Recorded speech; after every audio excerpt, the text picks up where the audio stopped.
Divorce happens.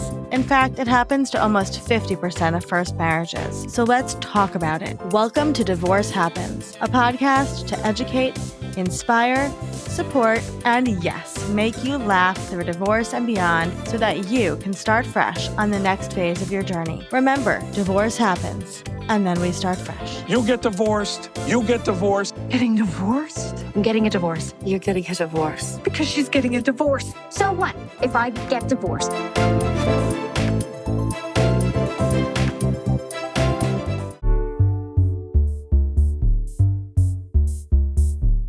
Hello. Welcome back to Divorce Happens, the podcast where we support you before, during, and after divorce with education, inspiration, and a little bit of laughter because, as you know, divorce happens and then you start fresh. We are here with one of our Fresh Starts experts, author, and all-around wise woman, Meredith Beardmore.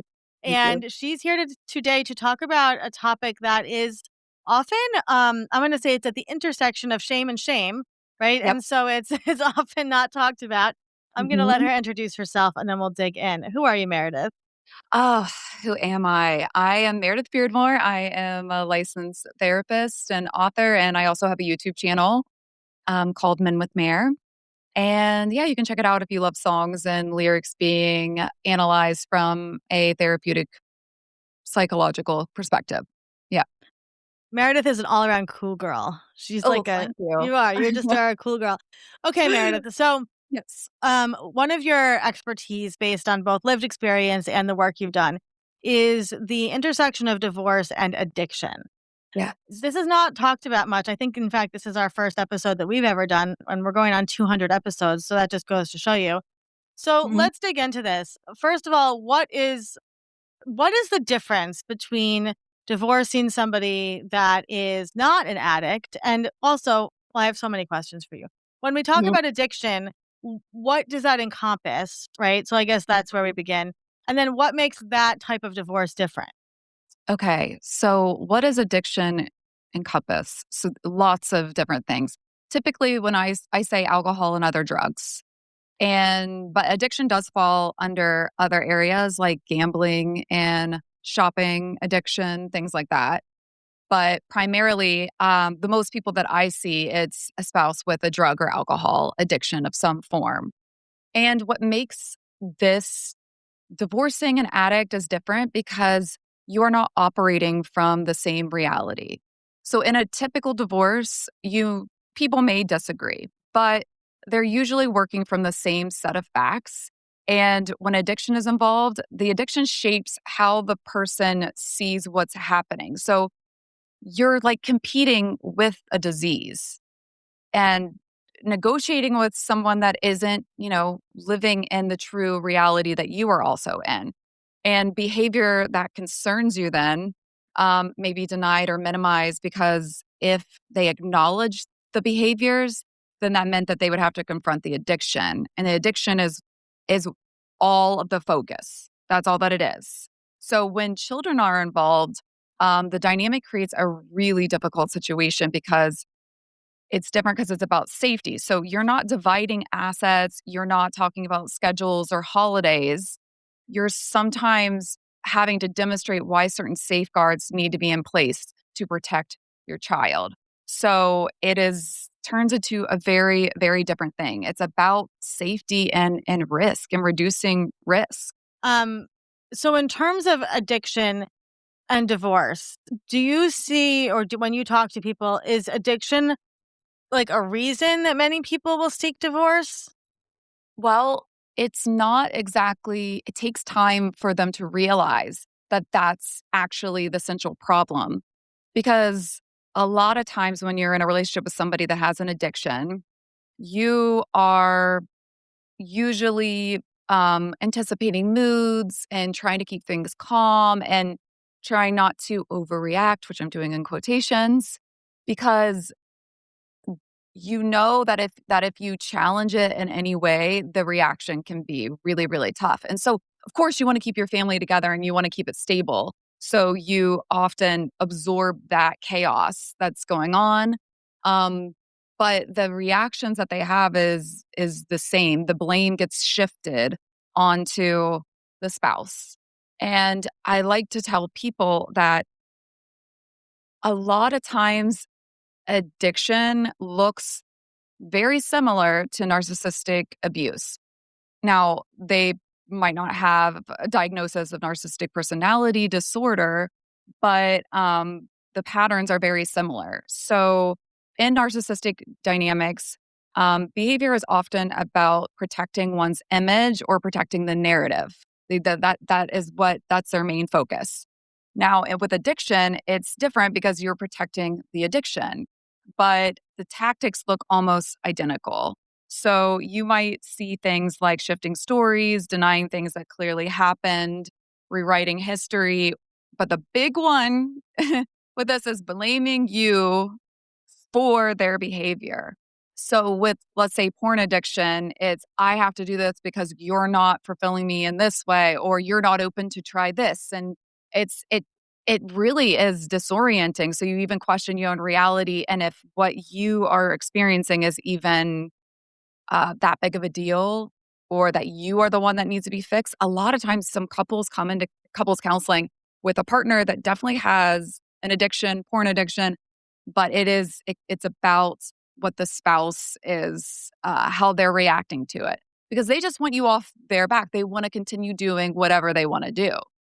And it Right. is hard because when you do challenge it and when you no longer enable it, it's dangerous. Like it can get really bad. I was gonna ask about that because, a lot of the work you do is about, the person who is loving an addict Yeah. and how to take care of yourself, and you Yeah. you use the word dangerous, and I think that people who don't have experience with this type of divorce don't Mhm. understand the gravity of that word. Can you walk us through a little bit, and you've gone through this with your own lived experience, what it's like to divorce somebody with, I'm gonna use in this term, an alcohol or a drug addiction with Mhm. a dependency, right? Mhm. Where can things get out of control and start to seem really scary? And when they do, what do you do? I hate that the advice that I have to give is that you have to involve the police. I don't love the police. There's been experiences where, or just in the news, that I just am a little skeptical about it. And my ex knew that. But since he knew that, he counted on that I would never go to that. And I had to, unfortunately, because in the legal system, you'd be very surprised at how little they will take addiction seriously or prioritize it as like, okay, this is a very serious safety concern. If anything, the burden is actually put on the parent, the other parent, to demonstrate why the safeguards are necessary. And you can't do that sometimes unless it's actually a legally a legal document that you can provide and show. So when I say you have to involve the authorities, and I think a lot of women, and I was like this at first, like, absolutely not. I'm not doing that. But you don't have a choice if you want to survive, because in my circumstance, why I had to call was because my ex said that he was coming over and he was taking our son for a bike ride. And I knew he was not sober. And I knew he knew that that would upset me and scare me. And he counted on coming over and creating something, some type of drama. Um, and I had to call the cops and then he got arrested.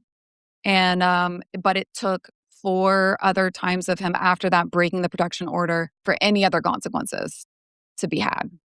So it is something, though, that you have to take seriously, because if the addiction can delude them and they're not in the real reality, it's very scary. The lengths and the lengths that they'll go to, the anger that they have because you are no longer putting up with it.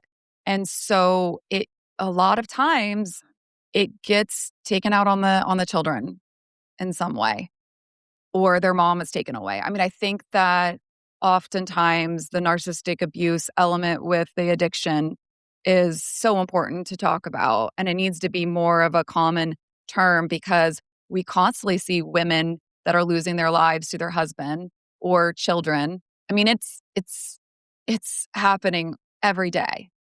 Yeah. So that is why I want to talk about this, because I do feel like I just couldn't live with myself if I, you know, let let anything happen to my son on his watch that I could have prevented. Now, Mhm. that was also ties into the legal system, because when they take forever to give some kind of consequence for um, bad behavior because of resulting from addiction, um, then it makes it look like, you know, the other parent is being punitive, and that unrealistic or dramatic. For example, I asked for a year's worth of sobriety before unsupervised visits could happen. And he freaked out and was so upset. I was accused that, I was only doing this because I found out he had cheated on me, which was so besides the point. And not only that, it was this sorry, sometimes it's like I start to have the memories, and it has like a somatic effect on me, like my Mhm. throat feels like it's gonna close Mhm. because it was so awful. Um, but I would say to anybody that might be going through that and setting those boundaries, do it, because the reaction tells you a lot. If someone's serious about recovery, then they will engage in it. They will say, "Yes, I will do whatever you need." And it shouldn't be hard for them to do. But if they're saying, "You're only doing this because you're mad at me, you're only doing this because you want me to pay or something for something else," then that just shows that they are not in the right frame of mind. So, it's okay to ask for those safeguards. People will do it if it's needed. And, yeah, having to ask for testing is huge, huge. And also allowing the court to have the person that does a supervised visitation. I tried to be nice to him, and I wanted it to be the babysitter. She was like in her 60s. I trusted her. And unfortunately, though, I wanted the normalcy for my son, though, too. I didn't want it to be weird for him, but that just delayed even longer because she thought she had smelled alcohol on him, but she didn't report it because she's like, "I don't know, he was crying." And I was like, "Oh my gosh, he manipulated her too." Like, it was just, I wish I would have just let the pieces fall. Like, you really got to just let them face their own consequences. Sorry, that was a major tangent. Not a I wanted to tangent. I appreciate you sharing all of that, and it's gonna help a lot of people. Mhm. Before we go though, what is a woman supposed to do if she's in this situation? What support should she have on tap? Is it a therapist? Is it a group? What can if she's listening to this, what can we have, available to her to support her as she's deciding to go through this process? Absolutely. If you can get a therapist, do that. That is number one, because you don't have to worry about how they're perceiving you or anything that if you tell friends and family. I do think friends should be next, but knowing that there's that confidentiality piece, and a therapist can really walk through and provide you referrals and things that will, like having a bag packed just in case, and knowing where you could go just in case, and knowing how to protect yourself, because it can happen so fast. Like, you won't think that you're in this situation, and then it happens like in an instant. So going to a therapist, and if there's financial issues or something, um, letting a friend know that you trust, and you have to start talking about it, because the isolation is so it's the worst for it. That's what they count on, is for you to be isolated so that you don't have any other choice but to stay and to put up with it. Yeah. Yeah. Yeah. So what kind of support do you offer people? And tell us about your books too, because they are a form of support. Yes, yes. So this is something I'm so passionate about, and I'm excited that I have a webinar coming up called Divorcing an Addict: What to Know Before, During, and After. It's so important, even if it's just like you're just thinking about it and really starting to process it, to come to this. And Camera can be off. It's live, though, March 12th at 12 p.m., but camera's off. If you don't want to attend, that's okay. I send it out, the recorded webinar after, to everybody who registers. So that's a big option to really understand the scope throughout the whole process of it and to hear from somebody that's on the other side of it. Because when you are in it or starting it, you feel it's daunting. You feel like it's never going to end. Or that there's not a way out, but there is. So I'm hoping to give people tools and hope that there's a way out. Yes, I have 2 books. The first one is really great it's a self-help, but tied in with memoir.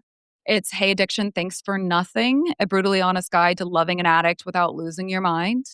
And I also have the Plan B Chronicles, Divorce, Defiance, Liberation. So you can check those out. But if you are dealing with the addiction part in your relationship, I mean, both books are great, but the first one would be very helpful too. Amazing. And before we let you go, Meredith, if somebody's listening to this, going through this, what would be some words of encouragement that you could leave them with today? Life can be so much better. Life can get so much better. And this does not have to define you. This isn't who you are. This isn't how things have to be. You don't have to walk on eggshells. Everything doesn't have to revolve around someone else's addiction. You can take your life back and you will be better for it. Your kids will be better for it. Those are my words. Beautiful. Thank you so much for being you. here and for the support. If you would like to reach out to Meredith, she will be linked in the show notes, or you can send us a message and we will connect you directly. Thanks so much, Meredith. Thank you so much. Thank you for having me.